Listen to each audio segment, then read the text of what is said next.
Hello, hello, ladies and gentlemen. Tonight it is February the 13th, and we are here on Nexus Nights. Tonight we're going to discuss some qualifiers. We have a special guest tonight. We have J-How. What's up, guys? Oh, you're still muted. That's right, I am still muted. How's it going, man? I'm doing good. Got it, nailed it. Getting it out of the way early. Yeah, how's it going, Mother Fox? I'm doing great. One. I've been watching a lot of tournaments. Yeah, there's been a lot. Lots and lots of stuff to talk about tonight. Just for anybody who doesn't know who you are, J-How, can you just give us a quick brief introduction? Yeah, a lot of you guys, if you've played Diablo, maybe you don't know me. I started out doing some YouTube stuff, and then I started doing a little bit of Heroes casting, which is my main focus, I guess, for right now. I've been doing tournaments over the past few months. I've had the pleasure and been very fortunate. I've done some ESL amateur tournaments the last few months. I was at Heroes Light Rising last month, and then actually just yesterday, I got to do the Enter the Storm qualifier for North America, which was an absolute blast. So that's kind of been a lot of what I've been doing lately. Basically venturing over from YouTube now over to the live Heroes realm. Woo! Didn't you also cast a little bit of the NA qualifiers too? Right. I did, yeah. I was able to do that this past week, the qualifier number 2. We did the first 2 nights. I did that with Shane Gucher, who also did the Enter the Storm. Just been seeing, like you guys had just talked about, so much action, I guess, the last few weeks. Very fortunate to be a part of it, and hopefully can be a part of more going forward, because it's actually a lot of fun. Excellent, excellent. So tonight we're basically just going over the qualifiers. Like, that's basically all that's been happening in the Heroes. Actually, that's not true. Everything has been happening in the Heroes community right now. We've had like 3 weeks in a row of patches, right? And like Li-Ming is a new hero. Just there's tons to talk about. We got to narrow our focus somewhere, right? So we're going to be talking about the qualifiers. Just general impressions of the qualifiers. Have you guys enjoyed watching it? For me personally, I've been watching just a little bit of everything. Like, I've been watching the European, I've been watching the North America. It's been pretty spectacular, I think, in my opinion, as far as kind of seeing how the scene has shifted a little bit, how things are starting to come together. Obviously, Bob Ross and Cloud9 already qualifying and then moving over to Cognitive and Tempo Storm. When very easily a lot of these teams kind of on that next tier, or maybe right on the same tier, still trying to qualify as well. As you alluded to, the patch note or the patches that have come out right during the middle of the tournament have shifted things as well. Yeah. So I guess from all angles right now, like, Heroes is absolutely crazy. Yeah. Yeah. What do you think, Mother Fox? Yeah, more of the same. I've also I really like that a lot of teams that I just don't recognize, like the team names or any of the players, are coming out and giving really strong matches and just showing a high quality of play. Right. Kind of speaks to the community growing in general. Okay. So I want to discuss, some of the teams that are coming out, because I think it's been really interesting to see the way that all the scene words, the way that all the teams in the scenes have just been completely been rearranged entirely and come together in different ways. We saw in NA, before Heroes Rising, we were seeing a whole bunch of changes. And at Heroes Rising, we were like, oh, wow, this is so interesting, lots of changes. But even since then, we've had so many more changes. And it's just like, it's been crazy to see how teams have come together. So I think probably the teams that stand out to me most as teams that have been just kind of completely reformed. Team Liquid is a huge one, I know.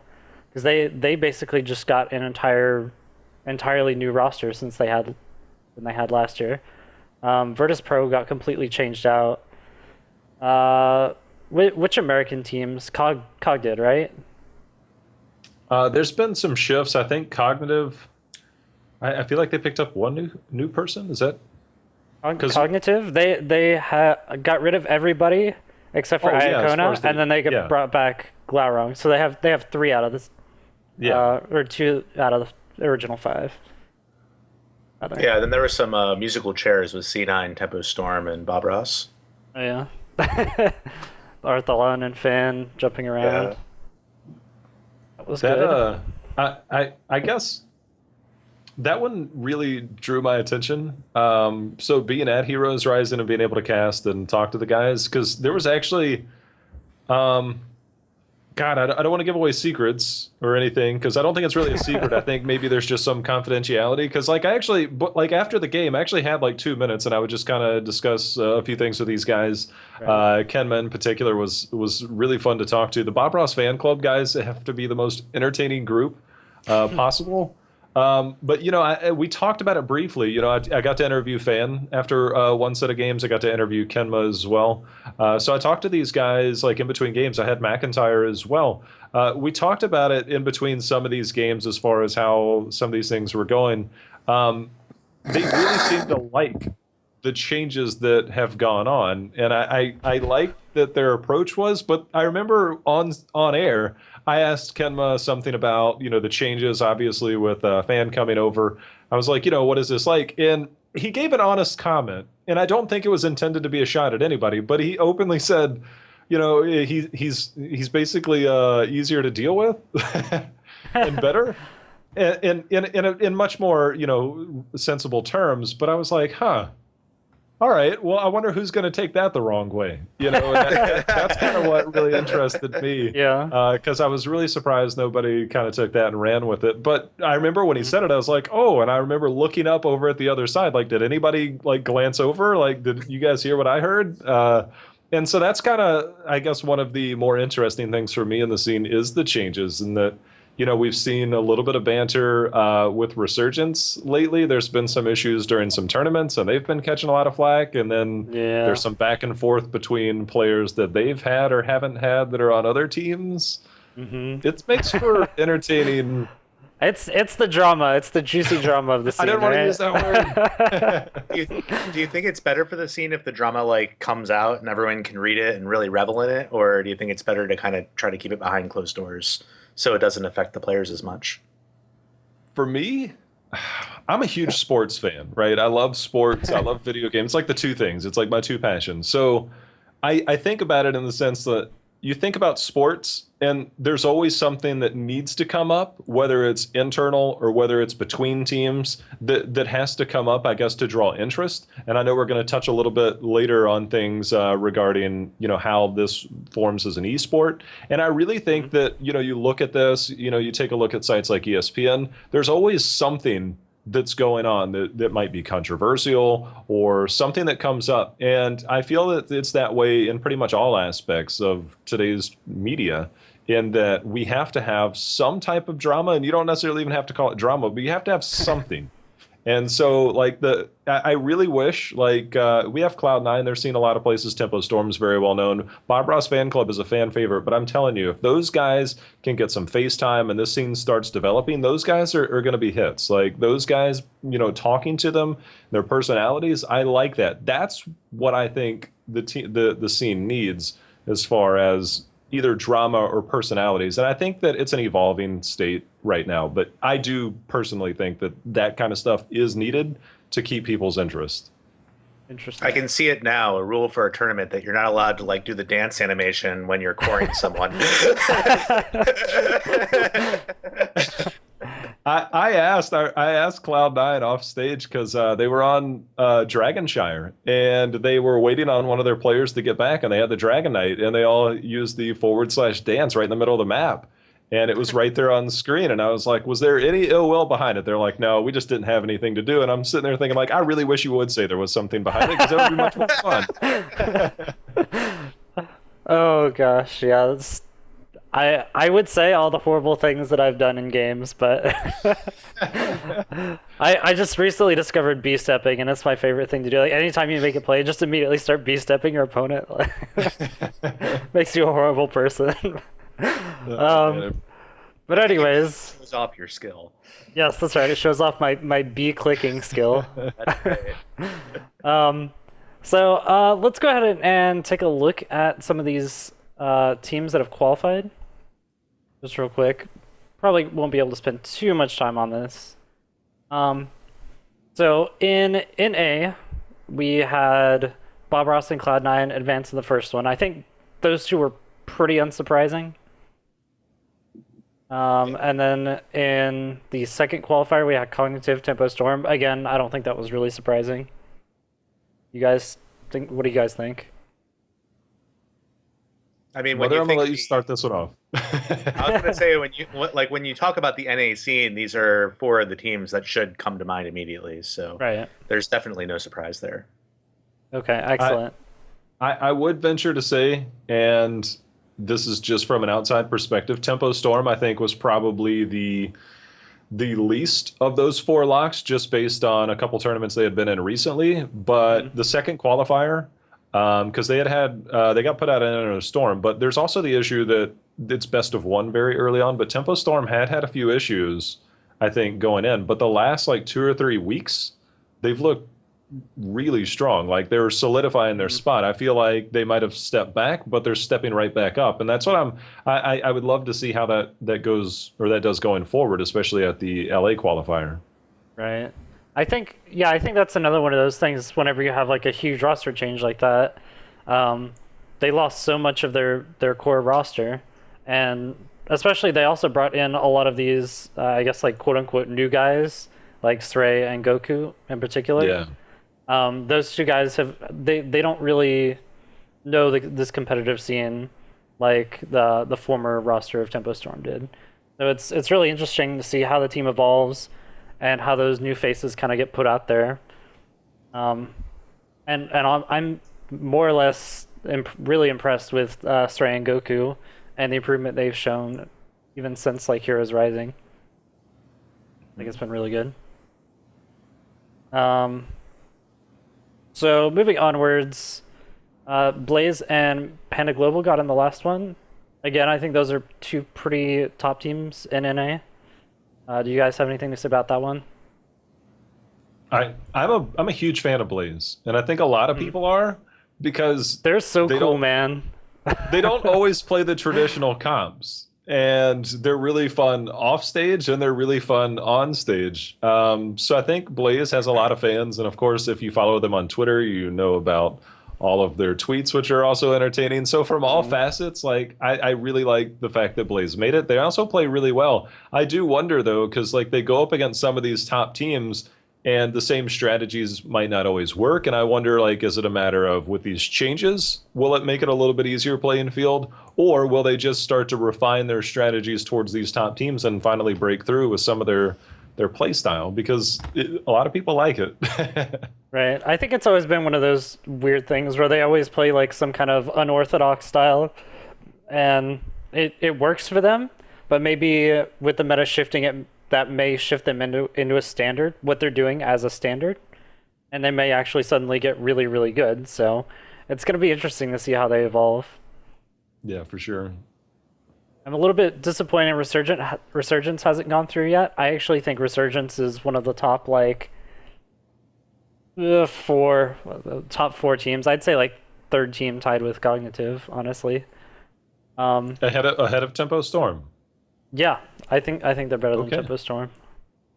But that's just me personally. Like I am pretty close with Equinox and their coach, so like I talk to them a lot.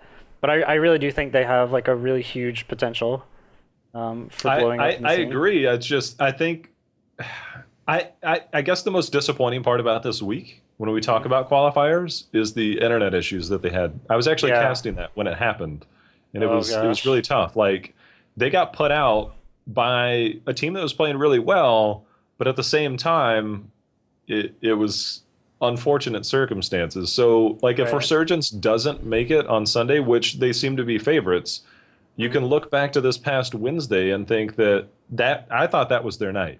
I thought Yeah, Wednesday night was their definitely. night, or going into Thursday, obviously, to qualify. Right. Yeah, that was a little painful to watch, but I think they have it in them to qualify. I'm not worried. I agree. Yep.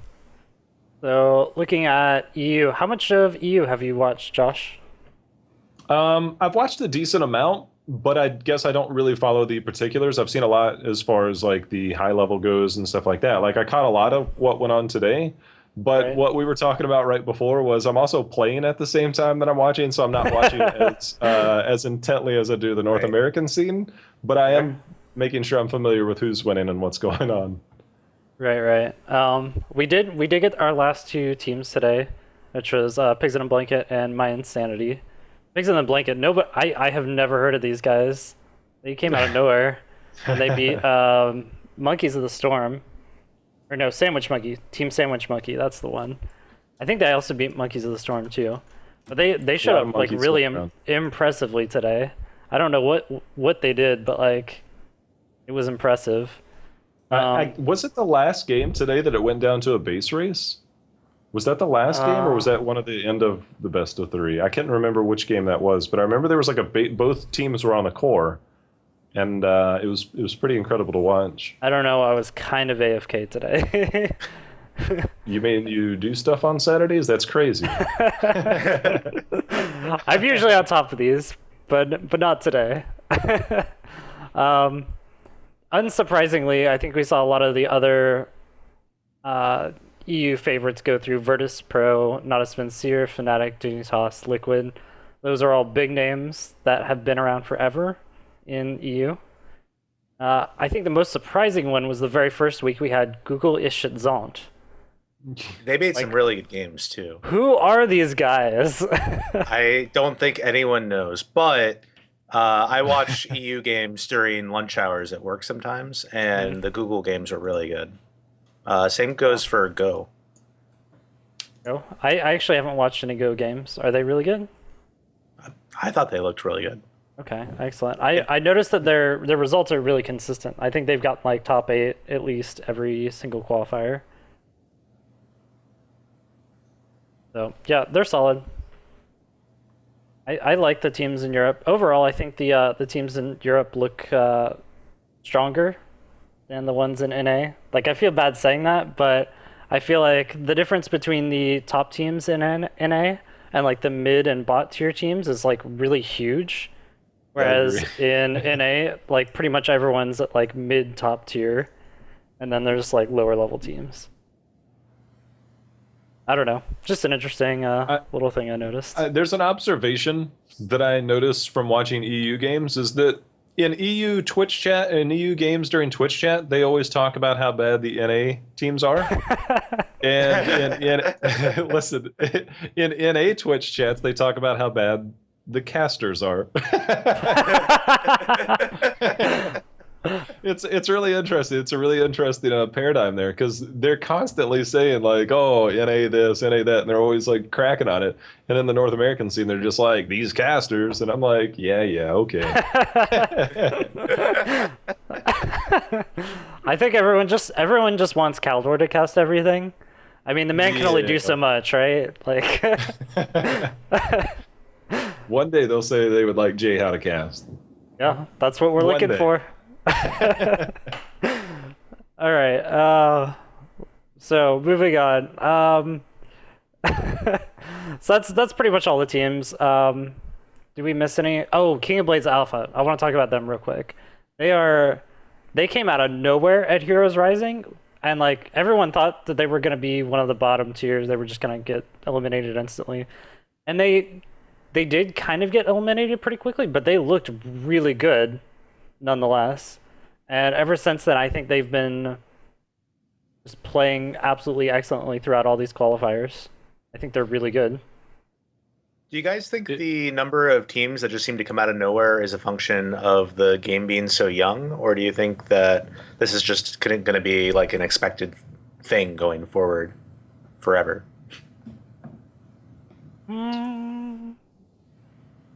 I don't think it's too bad. Like I don't think it's like, oh, every week there's like a new person coming out of nowhere and they're like amazing. Like we've had clear and consistent favorites. Like if you look at NA, like it's just always been C9 Tempo Storm, and then like behind that, like you have like Cognitive and a couple of other like mid-tier things. So it's really exciting to me whenever we have a new team come out, new set of players come out of nowhere. If you look at Dignitas, for instance, Dignitas in Europe, they were basically no one, and then all of a sudden they came out of nowhere and just destroyed everything and ended up in second at the World Championships. That's right? I think at BlizzCon they came in second, right? Who were you saying? Dignitas. I know who came in first. Oh no. Oh, I guess they came in like third.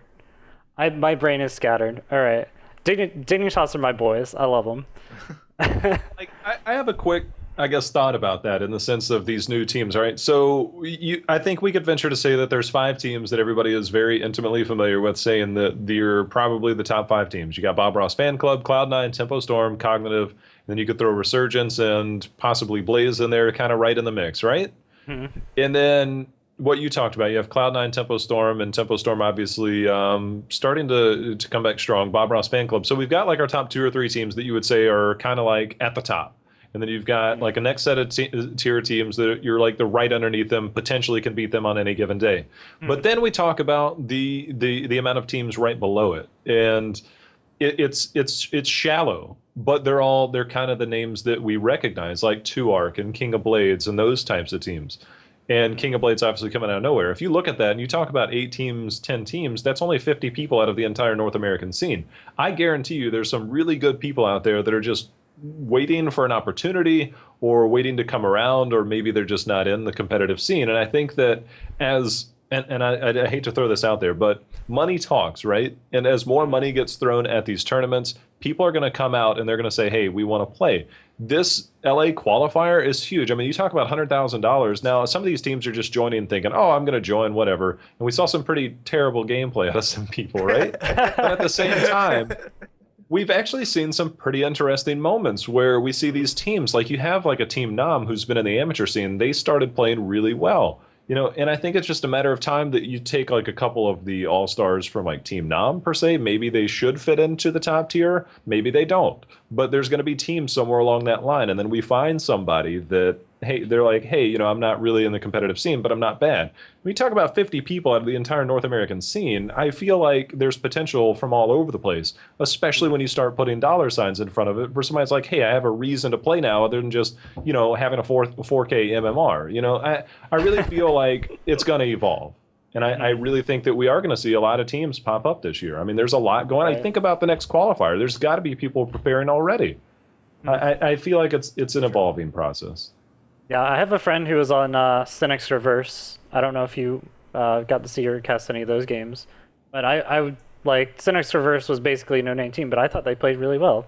And it's interesting to see random people that you see on Battle.net or that you've talked to before, and see them play on a team like that and do well. And you're like, well, you know what? Actually, that person's pretty good. You know, like I could see them. Who's the captain of that team? I believe it's Trevor Wegg. I know I've casted a Cynics game. I don't recall them going by Cynics Reverse at the time. There's 2 Cynixes. Okay. Yeah. There's a Cynics and a Cynics Reverse. Wondering, are they related? Yeah, I believe they are. Yes. It's kind of like King of Blades has 3 teams, which we're not gonna get into that. But I don't know how they have 3 teams. Like it blows my mind. Because we could spend forever talking about teams. All right, so moving forward, let's talk about some of the trends and metas that we've seen, especially as it pertains to like NA stuff that we see in NA versus stuff that we see in EU. I think the most obvious thing we saw, even from the very first qualifier, is Stitches is everywhere. Like Stitches got like a minor buff to like his damage, and cleanse got changed, and suddenly everyone is picking Stitches. What happened? Not only is he everywhere, but people are building him in a lot of different ways, I've noticed. It seems like there's, at least at the pro scene, there's a lot of build diversity out there. I don't know if they're just not, they haven't figured out how they're going to build him yet, or if there is actually a lot of flexibility. It's interesting. I mean, I don't know if you actually saw, Zoya actually put up a video on the Tempo Storm YouTube page about how there's a current bug in custom games with Stitches.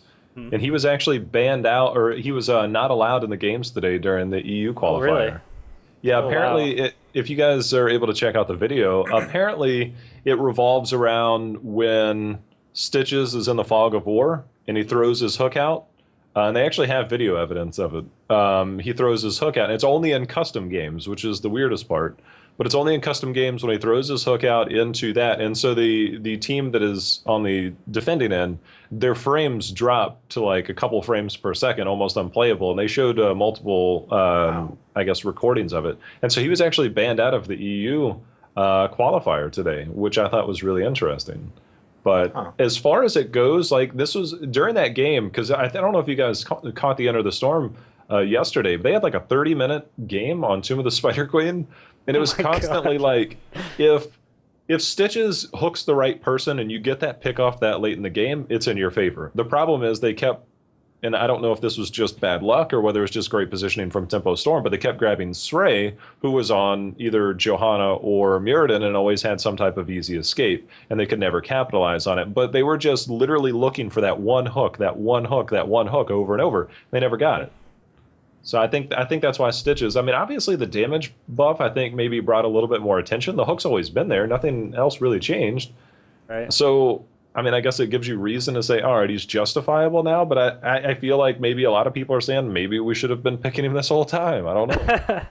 Well, my working theory at the moment is that with the cleanse change, since they reverted it back to the unstoppable, now what happens is you can't do the chain stuns like you used to do before, because they just get unstoppable and they walk out of it. So with Stitches, you can kind of just bypass that entirely by just saying, you know what, we won't walk up to you and chain stun you. We'll just pull you over here and chain stun you. And you don't even necessarily have to chain stun them at that point. You can even just pull them out of position, and that's usually enough to secure a kill. So I think that might be the reason that he's seeing more plays, just people trying to figure out ways to continue doing this kind of I don't want to say like chain stun, but like more of this like picking people off and then taking in fights type of play style, and they're just using Stitches to fit that in. If there's ever a Stitches, there's always like a certain amount of heroes that you're going to see follow it up.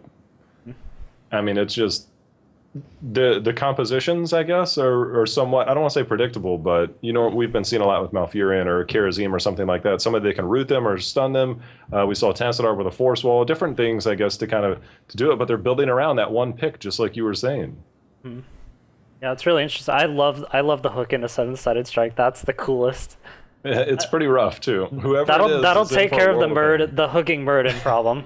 Like you don't have any problems then. Let's see, some of the other heroes that we've been seeing a lot. EU has a lot of Greymane. And I think originally I feel like it was originally they were like, oh hey, this level 1 Q talent is bugged a little bit, like it does twice the damage. But even after he was banned, or after that talent was banned, he's still been picked regularly. So I think he looks like he's actually starting to find a place in the meta. Absolutely. I really like solid. Yeah. Well, you think about the fact that once he goes into Worgen form and he goes to get back out, he's got proper escape. He doesn't have a stun, so you better have some type of mobility, and I think he fits that because he does a ton of damage when he dives in. He does. I found out today he can 1v1 Artanis pretty easily. He can 1v1 most people pretty easily, I think. It's pretty scary how much damage he does in Worgen form. Yeah. Well, let me tell you what it's like when you're playing Li-Ming as Glass Cannon and you walk by a bush and he pops out on you. All right. Oh yeah. That's pretty rough. That's what I do actually when I play against Li-Ming. I just hide in bushes behind their team. It gets pretty rough after that. We're also seeing a lot of Cho'gall come into play. I think it's been he's been used pretty a lot in both NA and EU. We've been seeing him used a little bit differently, I think, but NA certainly seems to love him on Infernal Shrines. I've been seeing him a lot.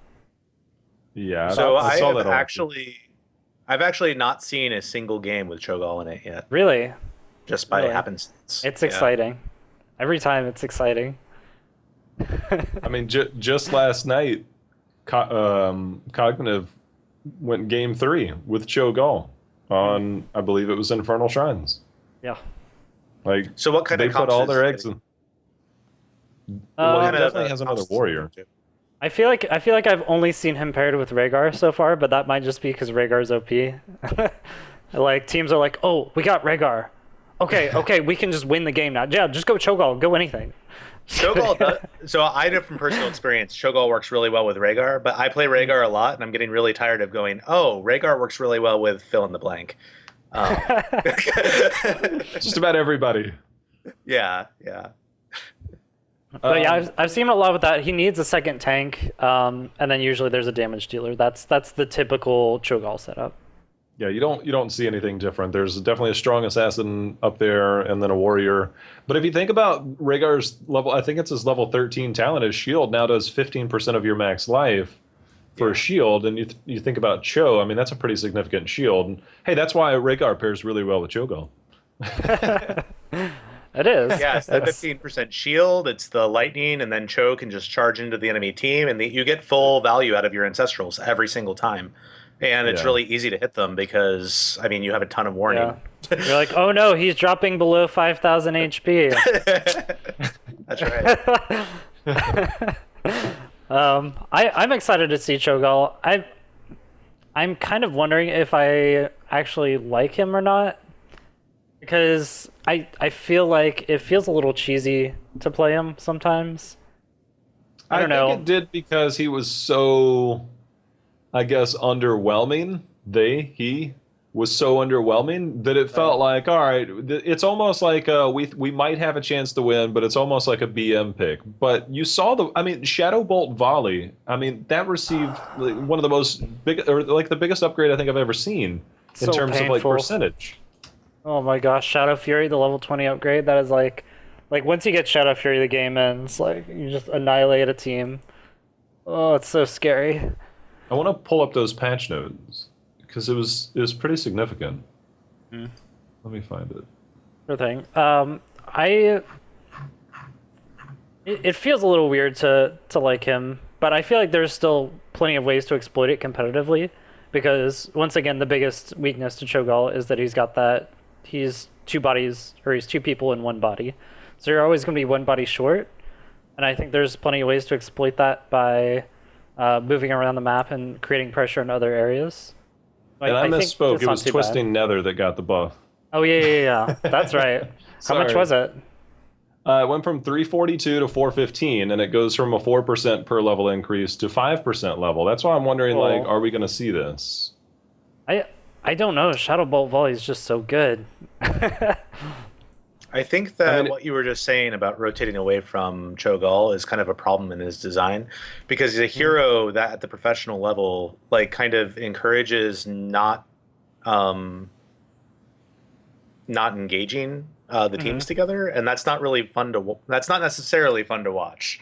Like, it's a lot of this more advanced like map control strategy. Yeah, I found that he's also really, really strong on Battlefield of Eternity, just because you can constantly force those fights. If you watch My Insanity, they actually play Cho'gall a lot on that map, and they'll always have him defending the Immortal, and then just one person just slowly whittling away the other Immortal forever. And so, like, it's really interesting, because when they do that, they always force the fight.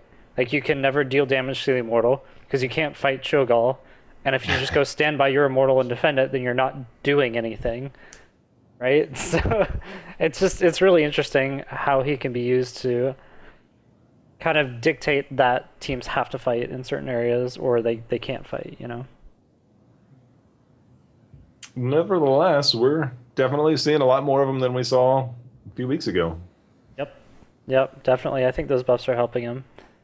Then we have to talk about the elephant in the room. Oh, man. Li-Ming. Li-Ming. So, to put it lightly, Li-Ming has some overtuned numbers. Slightly.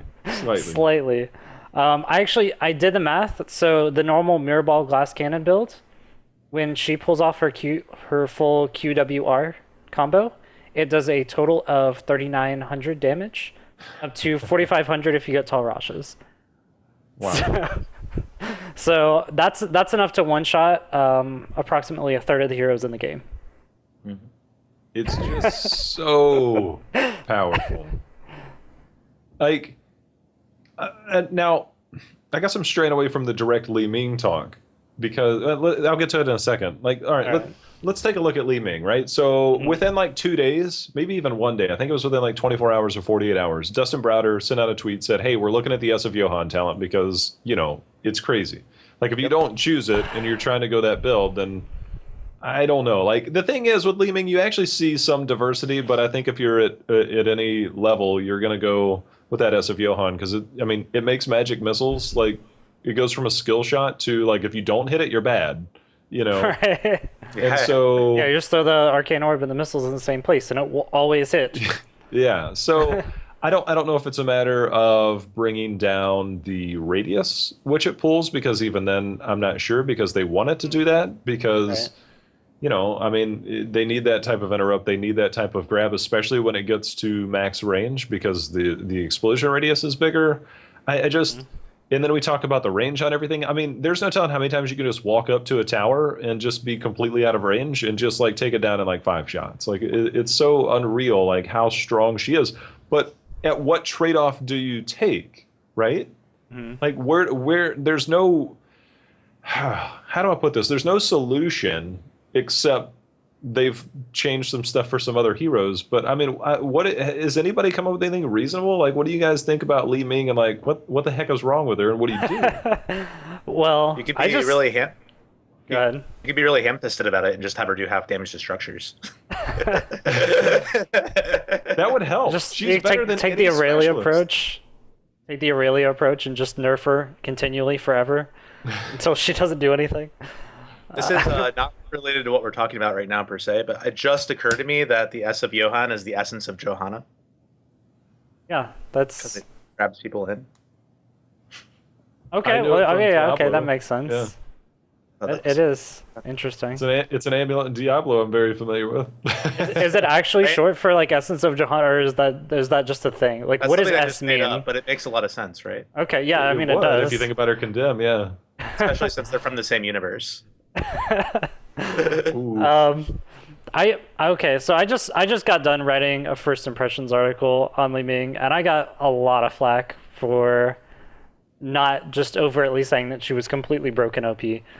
I think there's a lot of potential for her. Like, I think she's actually a great designed hero. I love the way that she, like, in theory plays. You know, you fire these missiles from afar, like she's a poking mage.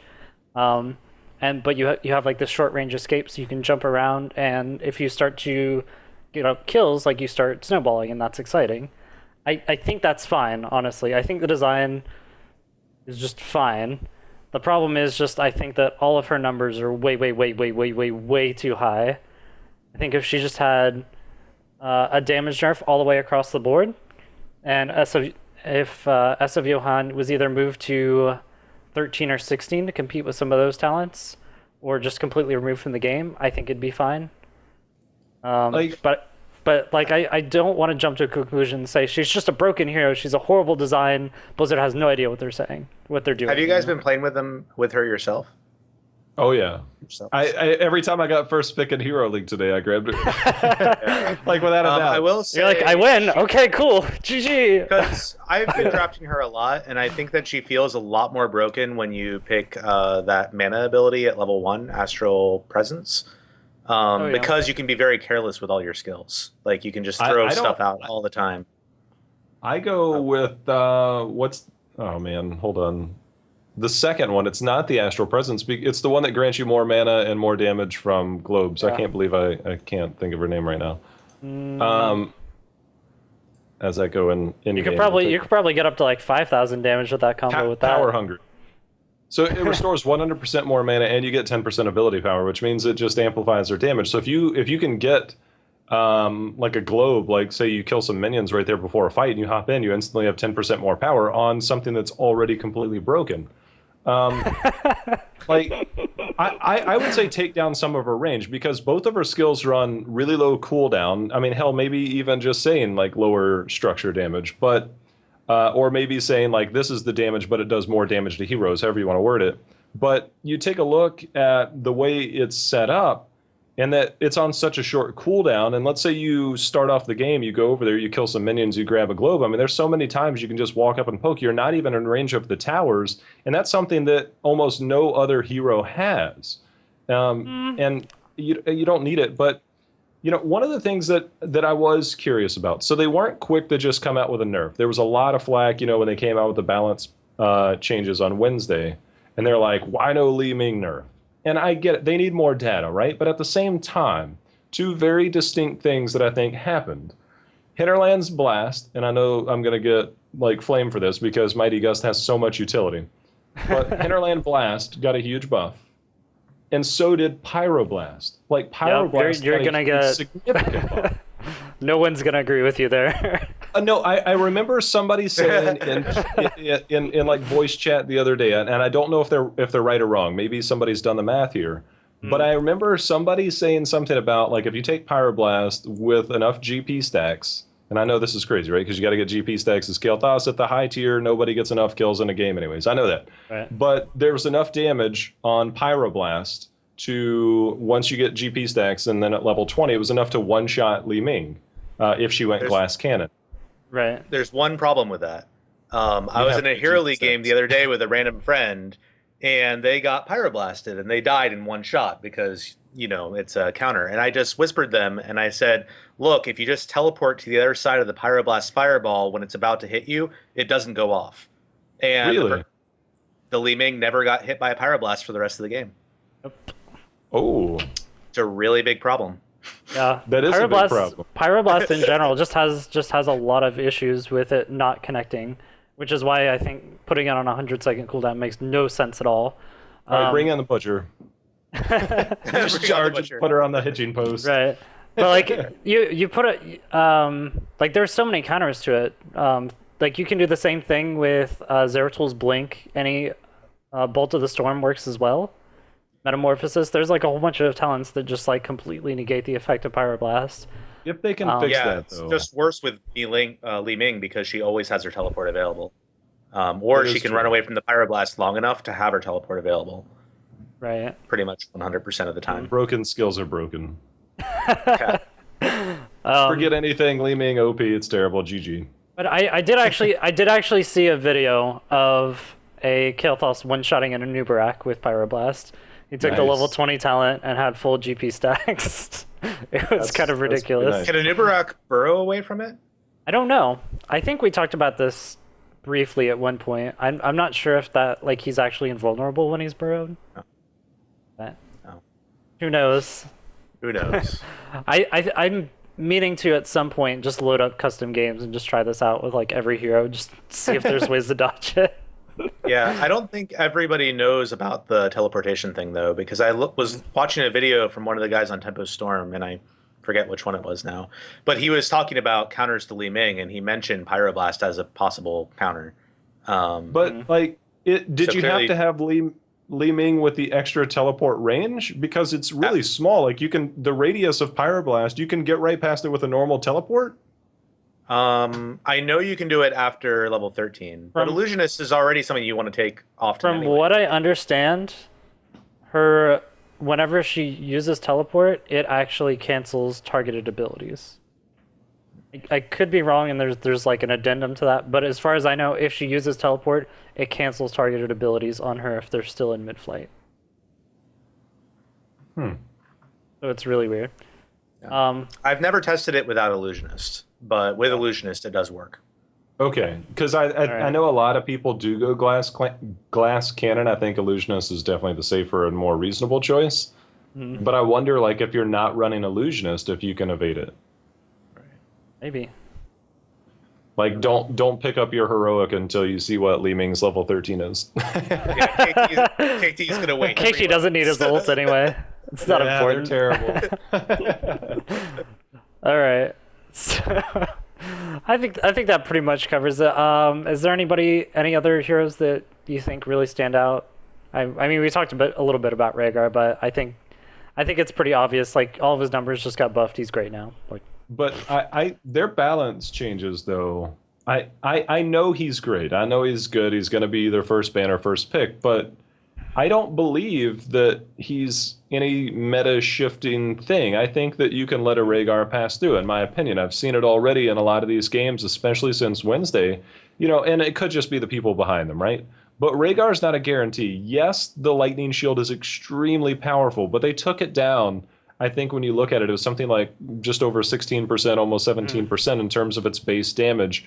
And the way that scales over time versus the way it was when they released it, that's a pretty significant decrease. And then you take a look at that level 16 talent, there's no guarantee that you're going to build those stacks up. Yes, you can get the lower cooldown on it, but I already saw people straying away from the full lightning shield build, and I wouldn't be surprised if we might see some more tweaks. But to me, I think Rehgar, while he is a first ban, first pick, he's also a hero that you could let through. I mean, in my opinion. Right. Just from what I've seen so far. I think he got pretty reasonable after the last changes. Yeah. It's still hard to tell. Like some of his healing is just like, I think it's the level 13 or 16 healing taunt that heals people by extra if they're below 50% health. Like that makes healing wave just like bonkers good to me. But I don't know. I think he's in a good place. Even after the nerf, I still play him in Hero League all the time because he just has great healing. He's really hard to actually gank because he's super slippery. And with his lightning shield, he has a lot of wave clear. Yeah, big time. And that's a very special thing on a support. Right. I think it was a successful rework for him. Yeah. What are the things that we're seeing Blizzard try to figure out? Go ahead. Sorry. The untalented lightning shield on level 1, I think, is something that is pretty good, and I have not seen from North America, but Caldor said is popular in Europe. But what it does is it amplifies the damage to the lightning shield, because if you cast it on someone near you, a single target's getting hit by the lightning shield twice, and it's just really effective. You also get insane wave clear from that. And if you drop your totem and just cast your lightning shield on that, you can get the double damage no matter what your situation is. Yep. I was getting ready to say that I actually saw that in a game last night or yesterday at some point. Somebody put down the totem right on top of a keep. Their team was disengaging. He shielded the totem and it finished the keep. Yeah, I do that all the time. That's crazy. I mean, it's just like one of those sneaky things people can get away with. Right, it's really fun against cloaked characters too. You just create these zones they can't walk through. Yeah, but anyways, I was gonna say that I think it was a successful rework on him because we've been seeing Blizzard like slowly try to move towards giving the heroes kind of like their base power level without talents. It feels like Rehgar kind of just feels like pretty solid now, even from the get-go. You don't have to rely on healing talents for him to be a healer or anything like that. So it gives them a lot more. It gives them a lot more room to move around with all the talents and things like that. We see the same thing with. I don't want to say Li-Ming because it's actually a terrible example. You could say that with Greymane. Greymane has actually a lot of interesting viable talents that you can move around and play with. And it just depends on the situation, and it's because like his base kit always feels more or less about the same, right? So, all right. I know we could spend hours and hours and hours talking about heroes, but we also have to move on to the actual qualifiers. What we were actually going to talk about to begin with, right? So, the qualifiers that have been going on recently, the online qualifiers, these are all qualifiers for the events in Katowice and Los Angeles, and these are going to be qualifiers for a global event, right? So what do you guys think about having these qualifiers for a qualifier? It's even worse than that because like the fourth round you have to qualify for that. So now it's you're qualified for the qualifier, qualifies you for the qualifier, which then you might have to go to the tournament. I'm sure there's like some kind of point system where at the end of the year you get to go to BlizzCon, right? So I mean, it makes sense though, right? I mean, it's just a weirdo. I guess the weirdest part was what he was just talking about. You have, what is it, 8 teams they're going to play on Sunday based on how well they had performed through the first 3 qualifiers. And there was even a little bit of mix-up because I was watching Jake, his stream the other night, and he had even perceived it a little bit different. I think the wording was a little different. I remember I was discussing this with DJ Tyrant, I believe, beforehand. We're like, well, how does this last qualifier go? And there was no like official, I guess, thing up at the time in terms of like the full in-depth explanation. And we're both like, oh, I think it's this. No, it's this. And then finally they're like, oh, you qualify for the qualifier, but if you don't qualify, you qualify for the invitational to get to the qualifier. Wait, what? Like, it's just all over the place. I mean, I guess it makes sense, but it's weird. The wording is kind of weird. I've actually read through all of the rules on the ESL site because I'm weird like that. So like I immediately when I first heard about all of these postings and stuff, like I looked up the rules to look for roster changes and things like that to see what teams were allowed. And it's weird stuff like during the qualifiers you're allowed to switch out two or more, or you're allowed to switch out a maximum of 2 players, but once you qualify then your roster is locked, and once your roster is locked then you can only switch out 1 player. It's just like it's confusing for sure, but in the end I kind of like this 4th qualifier being one that you have to get points for, because I think it kind of narrows the field, and it gets the best of the other 3 qualifiers together, right? You're probably going to see those people anyway rise to the top. It kind of reminds me of a Challenger League from StarCraft a little bit, because the 6 teams that already qualified are like the 6 best teams in Heroes. So now we have this final event with, you know, the final 2 slots that are going to be filled with all these teams that have not been able to qualify. Best of the worst. I'm just kidding. Yeah. I'm not gonna lie though, the idea that they're gonna get the best teams, like anytime you can watch like top level gameplay like on a consistent basis, like it's pretty awesome in my opinion. Like when you get to watch these top teams, especially like the early games in the ESL brackets, sometimes they're just flat out rolls, you know. But as the bracket moves on, like the competition gets more fierce, and like the stakes are high, and the games are so much more competitive. Like I love Heroes right now in the formats that it's in. I am curious though, like this is actually something I caught on another podcast. The ESLs continue to run this, but at the same time, just last year, Blizzard picked up a guy from ESPN. They had the whole MLG thing going on. Like, will we see something drastic or dramatic? And will it be later this year, or are they kind of in contracts with everything for 2016 up until BlizzCon, and then will we see something different next year? I mean, I think we're going to get to that probably here in a little bit. I see that on the notes. We'll probably get there as far as the Esport thing goes. But the qualifier right now, is it the best format? I don't know. I think it might just be weird because we make a big deal out of these qualifiers. Like, if you see online qualifiers in StarCraft 2 and stuff, it's usually just kind of like, oh yeah, we had online qualifiers and these 2 people made it to the final bracket. Like, they aren't like casted live and it's like an all-day tournament type thing. So it might just be that we have like a small community that's like, oh yeah, qualifiers, let's watch this, this is awesome. I haven't watched StarCraft qualifiers recently, but back when I did watch them, it was frequently like Nathanius in his own home, just like getting invites into the qualifier matches. So I mean, that's technically what we do here, but it's just like it feels, I guess, so much more exciting and like professional compared to some of the other qualifiers that we're used to. The problem I have with online qualifiers, now think about this, right? So it's $100,000, right, in LA? What do people do for money, right? You could pretty much say anything. I think the really weird thing when I think about an online qualifier to go directly to something where it has a $100,000 prize pool, when will there be corruption? Like, and I don't want to bring this up in a negative sense, because I feel that there's always going to be somebody out there doing something for money. I mean, if you can get to LA and like play and get into like 5th or 4th, you're taking home, you know, more than $10,000 or something like that. Good chunk of money. At what point does somebody say, hey, listen, if you help us out a little bit, you know, how can we help you? And I hate to say that, because I've met everybody that's casted, or pretty much everybody that's casted. They're extremely nice people, and I'm not saying this could happen, but at some point you have to wonder, online qualifiers, yeah, there's a 2-minute delay on the stream, but who's to say who's behind what computer doing what?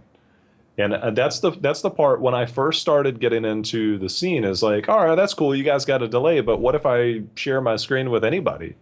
And I find that really weird that you would have such a large prize pool and have online qualifiers for something that somebody could potentially go on and win tens of thousands of dollars from. And I feel that it's just a matter of time to where they have to come up with something official. And if you want to bring it in, you've got to have some type of season. You've got to have something that's offline. Like you said with those StarCraft tournaments. I mean, you could be like, oh, BT dubs, like such and such won. And that's what happened without the fear of, hey, there's somebody casting it on a delay, but they're sharing the feed as far as the observer goes, to where you have to have a format that's either in game that gets you points or whatever, like an NBA season or football season, to where you get to the playoffs and you get there. But most of that might be offline or in some format. I mean, I just feel like it's a matter of time as the stakes get higher and higher that there's going to be something that's going to come up and it's not going to be good. Right. It's early on, right? Things have to be developed. But I mean, you think about it, that would be way too easy. Mm-hmm.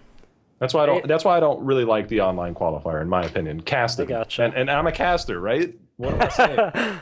I don't like doing my job. I love it. Like, it's so much fun. But at the same time, I worry is somebody going to try and take advantage of it? Right. But online qualifiers are kind of just, we do it because it would be infeasible to do it in any other way, right? Like, is there in other games, do they do it in person? I believe LCS is all live. League of Legends is all live, isn't it? Oh. Like I'm pretty sure all of that is live. So, yeah, it's not like there's enough money to go around to say, hey, let's fly everybody here, drive everybody there for these whatever. But at the same time, much like every other sport, it evolves over time. And yes, I said a sport. Yes. I think, like, I could be totally wrong on this, but like I feel somewhere in the back of my memory, somebody was telling me about at one point for like online qualifiers for like a certain game, they had to download a certain software and log into the software, and the software would kind of keep track of what's on your computer to make sure that you weren't cheating in some way. I like that. I mean, do you think we could do something like that, maybe? Do you think something like that would ever go into place for a Blizzard game? From an observer role, yeah. I think 100% it should. Like, I mean, what's to stop me? And by no way would I ever advocate for this or do it. But what's to stop me from saying, hey, I'm casting these? I mean, think about how many people are friends in this community. I mean, there's so many people that are on different people's podcasts. They communicate with different people. You know, casters play with players and players play with casters. What's to stop me from saying, hey, you know, you're a good friend of mine, and somebody also came to me and offered me $500, and they're saying, hey, we're playing against this team and we need to know like what they're doing, where they're rotating. Can you share your feed? And that's just as simple as like opening up like some type of any broadcasting software that you can have, you know, a one-on-one conversation with and doing that. And what's to stop somebody from doing that? So yeah, I think that if there is going to be something as this evolves, that there has to be something that monitors what you're doing. The problem with that is there's going to be some hacker out there that even breaks that encoding. But either way, you have to take some steps, I guess, when you start talking about $100,000, like six figures, man. That's a lot of money for people to be getting their hands on. Is it $100,000 for one person? No, it's because like $10,000 for a team is like $2,000 a person, and that doesn't. Yeah, it's for a pool, but you got to grown up with a job. It doesn't seem like a lot of money. But they take this and they have the potential to go to South Korea. Right. From a brand perspective, if your team's winning, that's good. You know, I mean, people will do anything for a couple $100. Like, I don't need the money. But if somebody's like, hey, I'm hungry, and somebody's offering me $200 to share my stream, somebody might take it. That's just my opinion. I think there's going to be changes over time, and hopefully I'm a part of them. Okay. All right. We got the crusade led by Cho'gall. Done. Hopefully you're a part of them in a positive way, I guess you mean. Right. Yes. J-House scandal, breaking news. J-House, like, I'll be the first one to fix the system. So, just as a random thought, like we talked about how we make a big deal out of the qualifiers here. It does annoy me a little bit that Los Angeles is not going to have a live audience, though. That just hurts my soul. Like, is that just because they don't have enough money to like do all the stuff required to cater to a live audience, or what? I don't know. Like, as far as I know, the Katowice one is piggybacking off of IEM. Is it IEM Yeah. that's going on? So they have like a live audience. They're like, that's fine. We'll just add it to the event. For this other one, for some reason, I guess they just didn't want to spend a lot of money on the production and having like a full-blown convention with everyone coming in just for the one event. Which I don't know if I agree with. Well, like Go ahead. WCSEU used to have like 15 people in a room for their tournaments for StarCraft. Like, it doesn't have to be a huge event to have a live audience, right? Are people even just like invited to come to the studio to like just kind of watch, or like is it just completely off limits? I don't know. If it was in Minneapolis, I would go. If random people could just dream on. If somebody paid for my flight, I would go to Los Angeles. It is weird, I guess, if you think about it. But at the same time, this goes back to the whole point to where when they came up with this, it was probably in collaboration with ESL, and there was a lot going on there, and they didn't necessarily invest a lot of what they were doing. How do they host the event? When did they come up with it? What contract were they under? What are they able to do? What are they not able to do? I think there might be some variables on the back end that basically kind of prohibited them from being able to do something, or it might have been a short time frame, or there wasn't enough money that they would get out of it. I feel like there's probably a lot. But again, I think as the scene evolves, and I think this year is a huge step, and I honestly, and I hate to say that, we got to wait till 2017, but I feel like by the end of this year, there's going to be a clear path. And I feel like there's going to be a lot of announcements. I feel like there's going to be a lot of changes. I wouldn't be surprised if ESL, depending on how long their contract is no longer there. And I love working with the ESL guys. But at the same time, who's to say? And I base this around the whole MLG thing. Activision and MLG. I don't know they bought them. Their shares. I don't know the percentage there, right? But then the ESPN guy coming in, they have plans, but in what realm are they doing it? League of Legends, blowing up numbers. Dota, blowing up numbers. Heroes of the Storm, it's brand new, man. Yeah, the beta's been out. Yeah, alpha was there, beta was out, but it was on ESPN2 last year. And it's going to be on ESPN again next month. Woo. I feel like the best is yet to come by far. And I believe they're planning extremely long term here.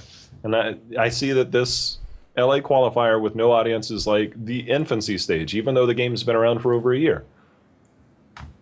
I see. Yeah, it just like I think back to the North American Championship last year, and that was such an exciting event. That was probably the most exciting event for Heroes of the Storm last year, except for maybe Heroes of the Dorm, right? That was such a huge, crazy event. It was exciting. And it hurts me to see, like, it feels like we're taking a step back, but maybe we'll get something better down the road. Maybe later this year we'll have like, the summer championship, which will be amazing. So maybe I'm just asking for too much. Could it have also been that they only announced it a month before and they were afraid that people weren't going to be able to make plans in time? I don't know. I feel like there's probably a lot that went on behind the scenes. We'll never know, but yeah, I'm gonna be honest. The whole spring season seemed a little rushed and kind of haphazard to me. It's been frustrating for sure. Either way, it's a good step in the right direction, or a step in the right direction. But right. Let's hope for more in the summertime. All right, so that leads me to the ultimate question that we're trying to get to. Do we see this as a legitimate esport forming? Is this going good places, or is this something that's gonna just be like, oh, that's a cute game, and then just kind of die off, like something like Heroes of New Earth, or I think what's another failed game, quote unquote failed game? Yahoo Games. What? Yahoo Game. Never mind. Spades. Just closed this month. Read the news. Here, quick! Give us a board game. Quick, give us a failed board game. A failed board game. Monopoly. Right. That's right. So do we think it's headed in a good direction? I personally, I keep telling people when they look at things, like when we first started the stream, we got a whole bunch of people in the comments that were saying, who are these guys? Stop trying to make a big thing out of Heroes of the Storm. Like it's not an esport. Like it's stupid. Like it's never gonna go anywhere. And I had to respond to them. I'm like, guys, you have to understand. Like we're nowhere. When you look at someone like League of Legends, they have this amazing, incredible production every year, and they have tons of money that's being poured into it and stuff. But they've also had like 5-6 years to grow that. We're still only at technically 6 months after the official release.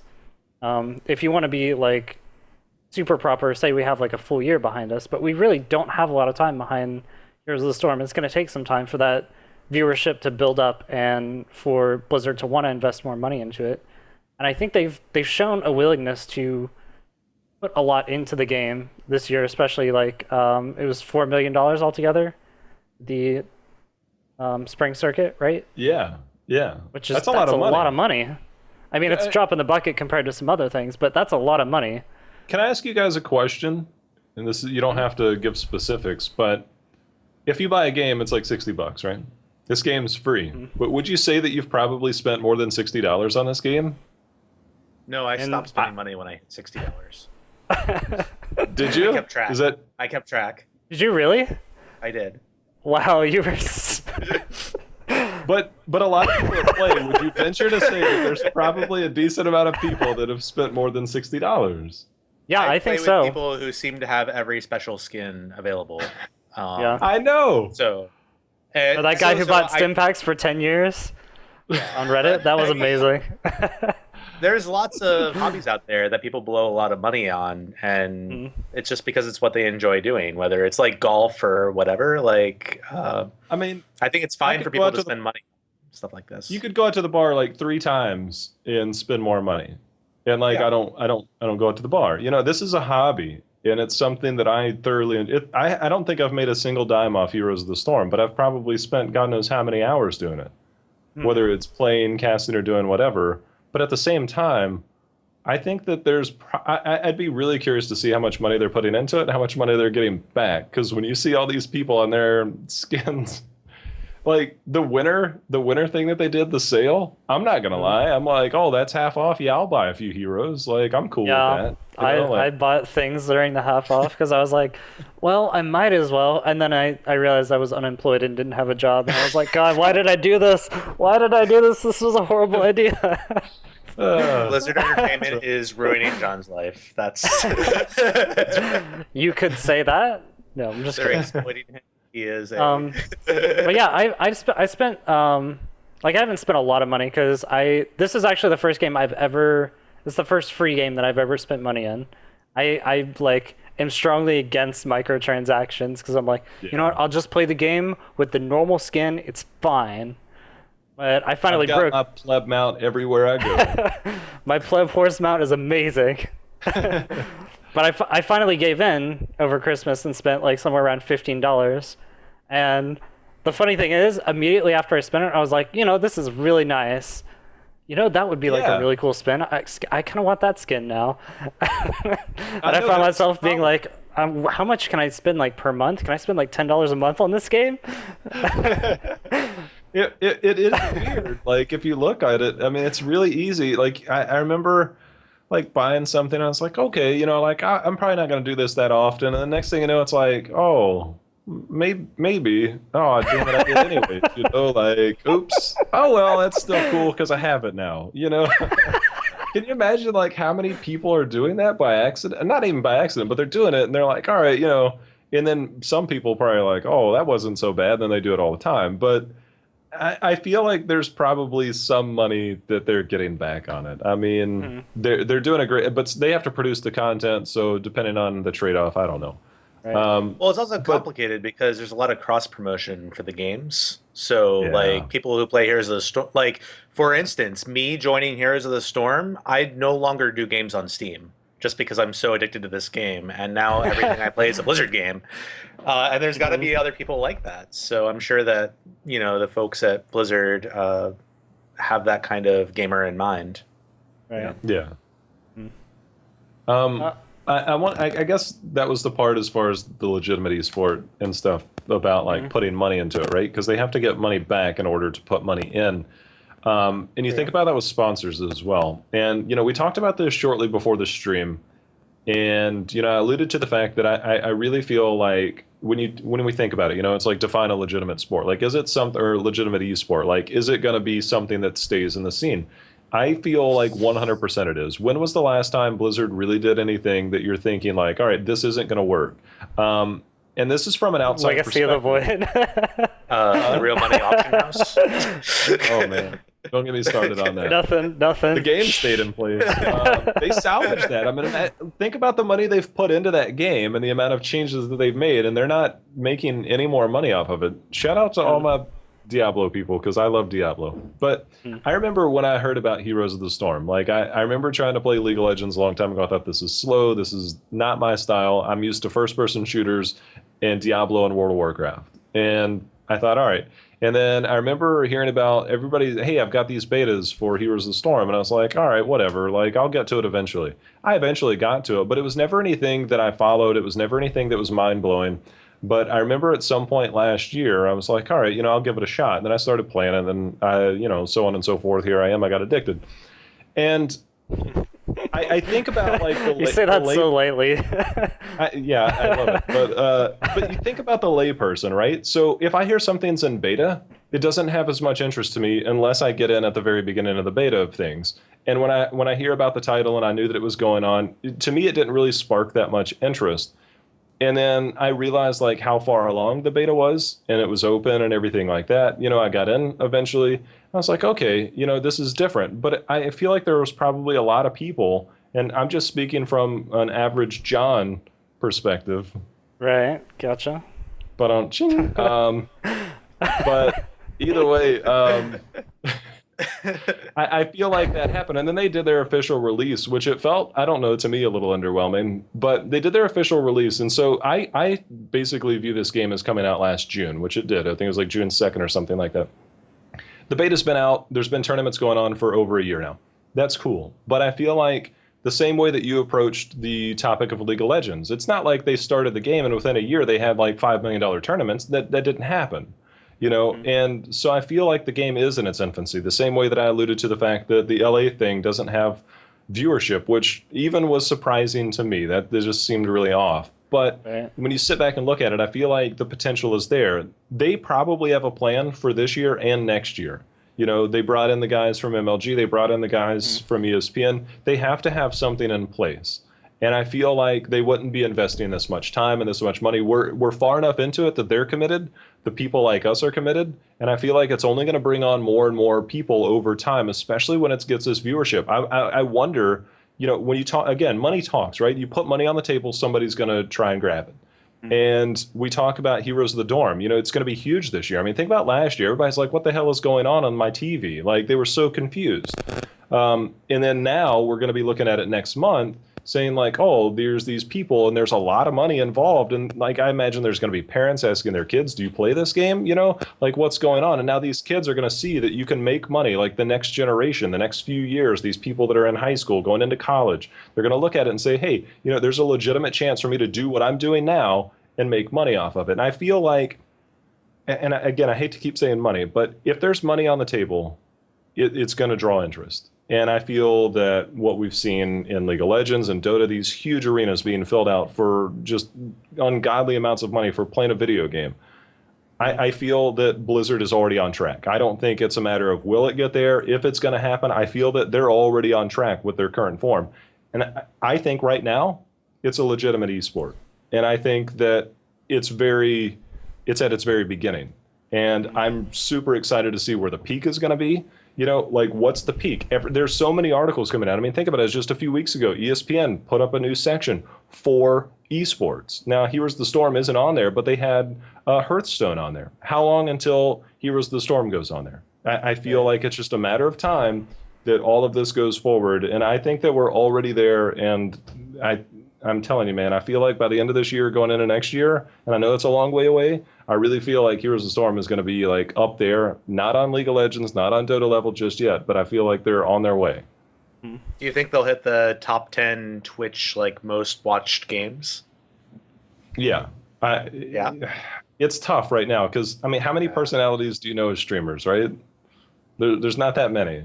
Like, you could probably count them on your hand. There's a lot of European ones. I know. Yeah. That's Like true. a lot of Germans, right? This is true. This is true. But they've got a way to go as far as that goes. Like I don't really like the dynamics of Twitch are weird in the sense that there's people are all over the place with what draws viewership. The game itself obviously is different. I mean, you think like Counter-Strike, is number one a lot of times, but it's like a different game. But then you see Dota and League of Legends right up there at the 2 and 3 spot all the time, sometimes number one, depending on what's going on. Blizzard does have a way to go. I don't know how they develop the community, how they develop personalities, how they develop the scene, or whether that's just an organic thing that happens from people playing. I don't know. I can watch Chew play. I can watch Moonfares play. Those are the top two guys that I see a lot. Grubby, obviously, when he goes on, has like 3,000 people. But like, what is the next step? Who comes in behind that? And that's a dynamic. I don't even know how to touch it. Right. I always stand by the idea that I think esports should be created organically. Like it should come from the community, and this is like a whole huge subtopic that I'm not going to get into completely. But I think that when you look at there are some other esports that were designed solely to be esports, and they really didn't have the success that they should have had because they just weren't. They were designed to be fun to watch, but not necessarily fun to play. Now, Here's the Storm, I think, from the very beginning has always been fun to play. I've enjoyed it even from early alpha. And I think that Blizzard has put a lot of effort into making it a fun game for everyone to play. And I think as an esport, it just evolves from there. As more people play it and more people enjoy the game, you get a larger community and more people wanting to get involved doing content and streaming and things like that. And the more people that you have, the more people that Blizzard is willing to pull money into, both in terms of like development and tournaments and things like that. But also you have people creating their own things. Like right now we're having a huge outcropping of like I've talked to several different sites about having a Here's the Storm section because I'm trying to make it as a freelance writer editor. So I've talked to several different sites that are saying, oh yeah, we're interested in doing a Heroes of the Storm section at some point, like, or we're interested in picking up a Heroes of the Storm team at some point, and we'd like someone to write then, etc. So there's a lot of potential for expansion, and a lot of people are looking into it. But it really it goes back to the player base just being there, and just a lot of people finding interest in the game itself. Yeah. So that's my view. I'm with you. Yeah. If there was any problem with the game, it's that right now it's really, really fun to play to the point where I don't want to take time off to watch games. What a terrible game. Excellent.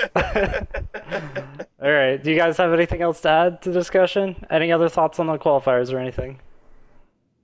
I'm pretty long-winded, so I'm pretty sure I covered everything. I'd just like to say thank you for having me on. And of course, being able to contribute to that article the other day was pretty awesome. So I just want to say thank you, and I appreciate the opportunity to be here. These are a lot of things that I think about. This is the first official Heroes of Storm podcast I've been on. So being able to share some of my thoughts is pretty cool, and I just want to say thank you. Yeah, we love having you. Like, you have such a I don't want it to sound weird or anything, but you have a great voice. Like I've heard a few people say that. It's beautiful. Like, I could listen to you for hours, like read the phone book or something. A voice for like radio or NPR would be the non-weird way to say that. Okay, Yeah, you have a great voice for radio too. Yeah, you do. You're good. You're good. You're solid. I believe in you. I think Mother Fox got that. I've apparently bad at expressing things in non-weird ways, so. No, man, I appreciate it. Thank you. All right, that's all for tonight. We're gonna be here again in 2 more weeks, that is gonna be the 27th. No idea what we're gonna be talking about then. I'm sure that'll be qualifier day. Yeah. Ooh, maybe we might not. Maybe there'll be see. some drama. It depends on how late it goes. I don't know what do they have a time schedule for that yet? I don't think so. I saw their initial release and then I'm like, all right, I know the days. That's good. And I never followed up with it. Yeah, I'll be definitely looking more into it in the next week. Okay, so we might have it on the 27th. We might have it on a different day. We'll see. That might end up just being like super hype episode. We'll see. There's potential there. That could be awesome. We could just live stream our faces watching the qualifier. I want to do it. I want So to you do can watch it. gamers watch games. Players react to tournament. All right, that's gonna be all for now. Thanks everyone for watching, and we'll see you guys next time. Later. Later. See you guys.